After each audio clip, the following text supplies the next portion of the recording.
Time for the review of the 100, The Dark Year. Episode 11 of Season 5. Now,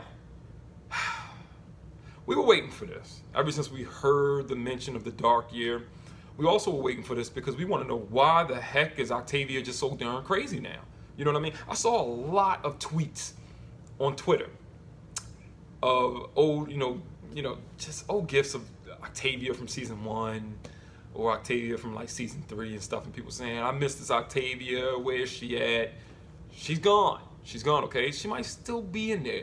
And in this episode, you really saw that.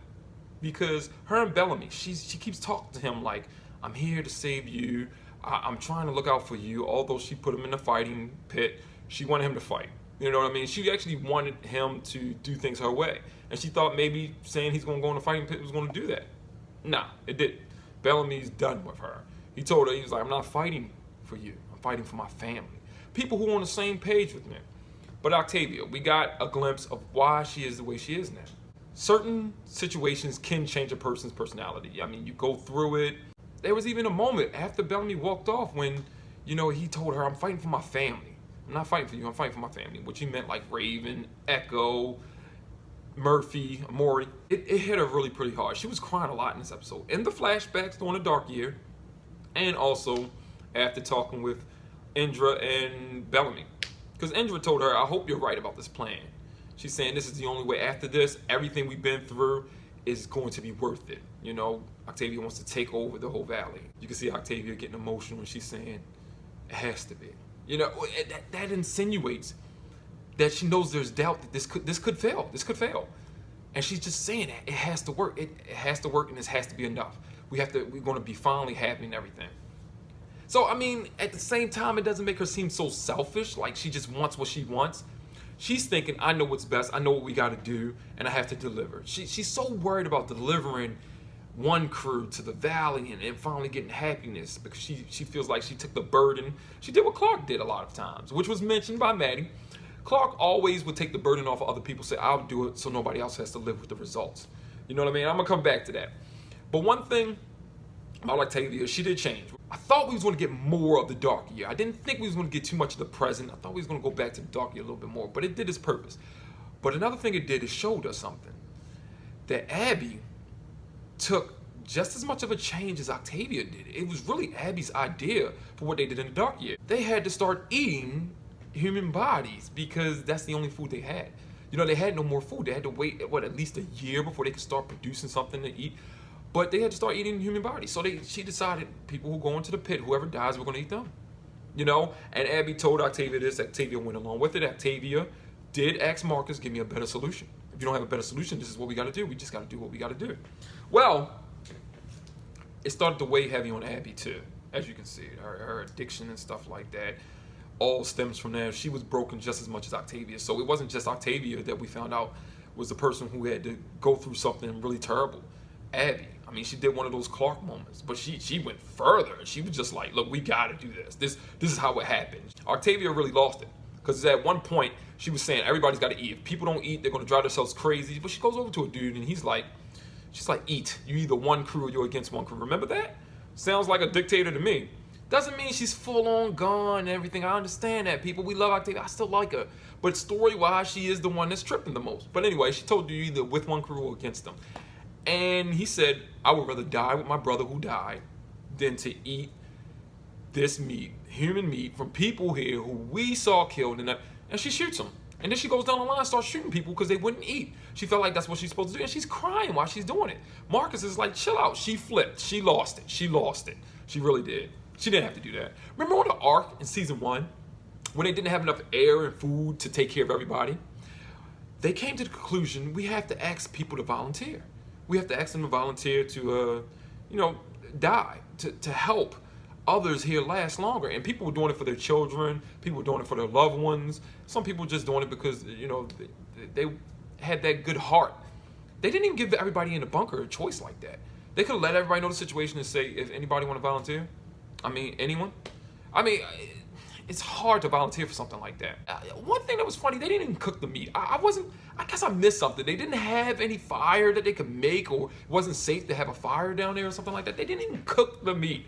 I would at least dried it and let it age for a while. You know what I'm saying? They had some time to think this stuff over. They didn't have to eat immediately. You guys were starving? Cool. What's a couple more days gonna hurt? A lot, actually, because, whatever. But that's the thing. It's just like things felt very rushed between Abby and Octavia. They were just trying to hurry up and come up with a solution. And I think they should have waited. They could have waited. But Octavia lost it. She flipped. And it changed her. She knows what she did. She knows how people look at her. And I guess throughout the rest of the year, she had to look at it like, yeah, I'm in control. You guys know I do what's necessary. She had to ride that out. And it changes a person. We found out Shaw can fight. That was pretty cool. Raven and Shaw, they finally had their moment. Raven likes him, and Echo's looking at it like, okay, Shaw, maybe he is. He came through with us when we was in a jam. You know what I mean? So hopefully Echo's off of killing him, but Echo's talking about, they think Clark turned on them, she traded on them, and she's working with the other guys. Come on now, Clark, come on now. Really? You guys really think that? But Echo was like, I'll take care of her later. Saw some tweets. People were like, man, Clark will mess you up, Echo. No, she won't. Clark can't fight like Echo can. No, she can't. Remember, Clark can't beat Octavia in fighting. I doubt that. I don't care how long it's been. She's been down there with Maddie. She ain't got the skill. And Echo whipped Octavia, remember? Damn near killed her. Echo is too much. That's out of her league. But Echo's just, she's still got that warrior in her. You know what I mean? She didn't spend 6 years growing close to Clark like she did everybody else. So she's just worried about who's fighting. Who's against messing with everybody who she's grown to be a family with. Moving on. Diosa ain't slick. She likes Marcus, man. She likes him. I think Marcus is starting to like her too. It looks like he's moving away from Abby. Maybe they'll get back together later. I don't know. But you can tell he's feeling her. But that's what this episode did for me. I'm really disappointed in Abby. I really am. That's what it did. I expected Octavia to go through that change. And we all thought that's what happened. They had to eat bodies down there. They turned to cannibalism. But the thing is, Abby, man, I just hate where she's going at this moment. You know what I mean? But look, it's funny because, how could the situation in the bunker be handled any different? Too bad Clark wasn't down there, because Clark would have been like, I got it, everybody. I'm going to make a list. And Clark would have handled that joint like, this is fair. We're going to put names in there. We draw them out. You got to die, whatever. I don't know. Clark's been better at handling this stuff than Octavia and Abby are. But it's not just the fact they had to make that hard decision. They had to make the decision that we're going to eat people who we known, and we're going to eat people to survive, you know what I mean? But Octavia's shooting people. I think that was a little uncalled for.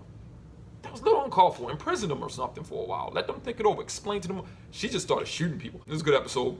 I thought it was going to be mainly just in the dark year. I would have liked some more time there. Maybe we're going to still get some more flashbacks to some previous years in the bunker. That would be nice. But we only got 2 episodes left. So whatever's going to happen, it's going to happen quick. It's going to happen pretty quick. McCreary's got to go, man. He's got to go. I'm sorry. They just got to get rid of him. If he escapes on the season finale or something like that, he gets away, or they don't know if he truly did. Woo! New villain in town. But yeah, the episode was overall pretty good. Marcus put up with a lot. I feel sorry for Marcus. He's always trying to find a solution that's best for everybody. You can't always do that, especially when you're not in charge. I feel sorry for Marcus. Maddie, having all the memories and stuff, and she's telling Clark all the stuff that she knows and stuff like that. Gets kind of hard, isn't it? It's not a normal kid you got there, Clark. Happy for Raven and Shaw. What else happened in this? I love Idris. She's just so cool. Remember back before Octavia was her second, and before her and Marcus became friends, Marcus was the real reason she decided to, trust Sky Crew and everything, and she opened up. I love Idris so much, man. Oh, man, I love her. She needs to be leader of one crew. She really does. I love Octavia, but Octavia's time is done. Anyway, that's my review. Season 5, Episode 11, The Dark Year of the 100. And I am open for comments. Whatever I missed that you guys want to discuss, you had some problems with stuff, or there's something that you really like that they did in this episode or whatever. Comments, you know how we do it. Love y'all. See you next time.